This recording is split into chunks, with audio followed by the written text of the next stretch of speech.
Hello, I'm Tom Kamel. And I'm Max Pross. And we wrote the episode of Mr. Monk and the Naked Man, or we at least did the first draft.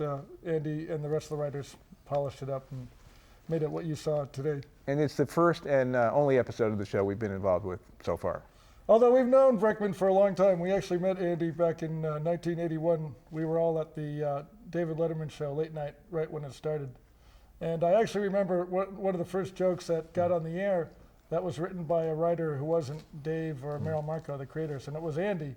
It was Small Town News, and it was a wall, and somebody had spray painted Fred on the wall. And the headline said, "Police search for vandal." And Andy Breckman's joke was, "I'm no detective, but they should look for someone named Fred." And that was Andy's joke, and he was thinking about detectives way back then, 29 years ago or whenever. You know, Monk hating the nudists, that was an idea that Breckman told us about. So that was something, he had said this would be really interesting because we've never seen him really this passionately.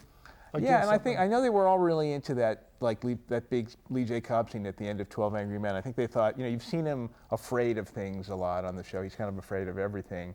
And it would be nice if he actually had this crazy, irrational hatred of something. It would just be a good way to do a sort of intense prejudice story, but keeping it silly, since it's really hard to find people who abhor nudism the way Monk does. And I guess so what Andy told us was they shot that scene first, the one where he's really spewing all the hatred towards the nudist. And according to Andy, people at USA were like, "Hey, what's going on here? This is much more extreme than we've seen him before." Yeah, they saw the dailies and thought Andy had turned the show into some kind of crazy Playhouse 90 thing. It was all about this sociological rant about racism and Stottlemeyer firing him. It was the first thing they saw.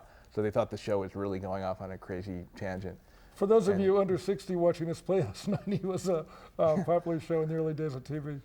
But yeah, according to Andy, USA was really freaked out that the thing was way too serious. But as journeyman comedy writer, Tom and I are more than used to having people look at our work and say, "This is way too serious. There's no jokes in this thing at all." We were very disappointed. We thought this would be funny. So. That's funny. The scene where Monk remembers his birth, that idea actually was just going to be a joke in the scene. And well, we were looking for something. We needed a reason, a very deep-rooted reason for him to hate nudists. So we thought, something obviously in his childhood must have happened to him while he was naked. What's the first bad experience you have when you're naked? And we thought, I guess the trauma of birth. So we just kind of threw it in as a joke. But I think Andy thought, maybe that would be a good thing to actually have him turn around in the story. Yeah, when we wrote our first draft, that was just sort of like a joke in the scene. And then Andy and the writers fleshed that out a little bit more for the final draft.